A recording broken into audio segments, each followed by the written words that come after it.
കഴിഞ്ഞ 45 ദിവസത്തിനിടെ രാജ്യത്ത് അധികൃതർ തകർത്ത മതസ്ഥാപനങ്ങളുടെ കണക്കറിയണ്ടേ?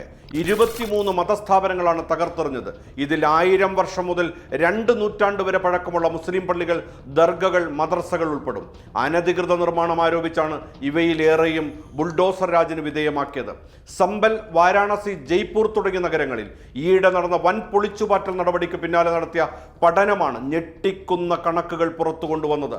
ബുൾഡോസർ രാജിന്റെ യഥാർത്ഥ ലക്ഷ്യം നിയമം നടപ്പിലാക്കുക എന്നതിലുപരി ഒരു ജനവിഭാഗത്തെ ഭയപ്പെടുത്തുക എന്നതാണ്.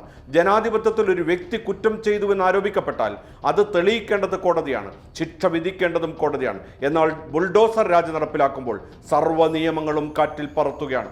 ഒടുവിൽ മെയ് 6-നാണ് ഒടുവിലത്തെ കണക്കിലെ ബുൾഡോസർ രാജ് ആരംഭിച്ചത്. ഡൽഹിയിലെ Mangolpuri industrial area face 2-ലെ ദർഗ് punch പീരൻ എന്നറിയപ്പെടുന്ന മംഗോൾപുരി ദർഗ് പൊളിച്ചു മാറ്റിയത് മെയ് 6-നാണ്. 200 വർഷം പഴക്കമുള്ള ഈ കെട്ടിടം തലമുറകളായി പ്രധാന ആത്മീയ കേന്ദ്രമായി പരിപാലിച്ചു വന്നിരുന്നതാണ്. മെയ് 21-ന് ഡൽഹി വികസന അതോറിറ്റിയുടെ ഉടമസ്ഥതയിലുള്ള ഭൂമിയിൽ നിർമ്മിച്ചെന്നാരോപിച്ച് BJP MLA കർണയിൽ സിംഗിന്റെ നേതൃത്വത്തിലുള്ള സംഘമാണ് ഡൽഹി പിതംപുരിയിലെ മദ്രസ പൊളിച്ചു മാറ്റിയത്.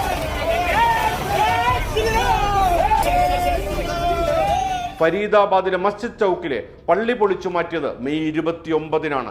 കനത്ത പോലീസ് ബന്ദോബസ്തിൽ പുലർച്ചയ്ക്ക് മുമ്പായിരുന്നു തകർക്കൽ. ഒടുവിലിത വാരാണസിയിലെ കാശി റെയിൽവേ സ്റ്റേഷന് സമീപത്തെ ചരിത്രപ്രസിദ്ധമായ മസ്ജിദ് ഗഞ്ച് ഷഹീദയുമായി ബന്ധപ്പെട്ട പൊളിക്കൽ നടപടികൾ വൻ വിവാദത്തിന് തിരികൊളുത്തിയിട്ടുണ്ട്. പള്ളി ഒഴിയണമെന്നാവശ്യപ്പെട്ട് റെയിൽവേ ഭരണകൂടം നോട്ടീസ് നൽകിയിരിക്കുകയാണ്. ബുൾഡോസർ എന്ന വാക്ക് രാഷ്ട്രീയ ആയുധമായും ഭരണകൂട ഭീകരതയുടെ പ്രതീകമായും മാറിയത് 2017-ലാണ്. ഉത്തർപ്രദേശ് മുഖ്യമന്ത്രി യോഗി ആദിത്യനാഥിന്റെ ഭരണത്തിൽ കുറ്റവാളികളുടെയും മാഫിയ സംഘങ്ങളുടെയും സ്വത്തുക്കൾ പിടിച്ചെടുക്കാനും തകർക്കാനും ബുൾഡോസർ ഉപയോഗിക്കുമെന്ന് പരസ്യമായി പ്രഖ്യാപിച്ചതോടെയാണ് ഇത് രാഷ്ട്രീയ മുദ്രാവാക്യം പോലെയായത്. തുടർന്ന് അദ്ദേഹത്തെ ബുൾഡോസർ ബാബ എന്ന് മാധ്യമങ്ങളും അനുയായികളും വിശേഷിപ്പിച്ചതും നാം കണ്ടു. എന്നാൽ ഇന്ന് മതവിദ്വേഷം പ്രകടിപ്പിക്കാനുള്ള ഒന്നായി ബുൾഡോസർ രാജ് മാറി.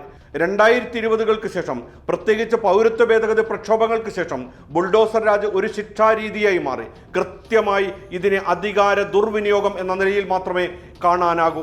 നോട്ടീസ് നൽകുക, മറുപടി പറയാൻ അവസരം നൽകുക തുടങ്ങിയ നിയമപരമായ പ്രക്രിയകൾ പാലിക്കാതെ നടത്തുന്നത് ഭരണഘടനാ വിരുദ്ധമാണെന്ന് പകൽ പോലെ വ്യക്തം.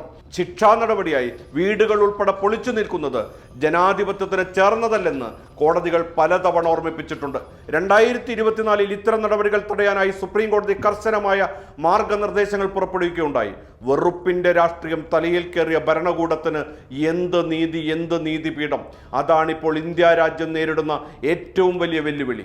ശരിക്കും BJP സർക്കാരുകൾ തീക്കൊള്ളി കൊണ്ട് തല ചൊറിയുക തന്നെയാണ്.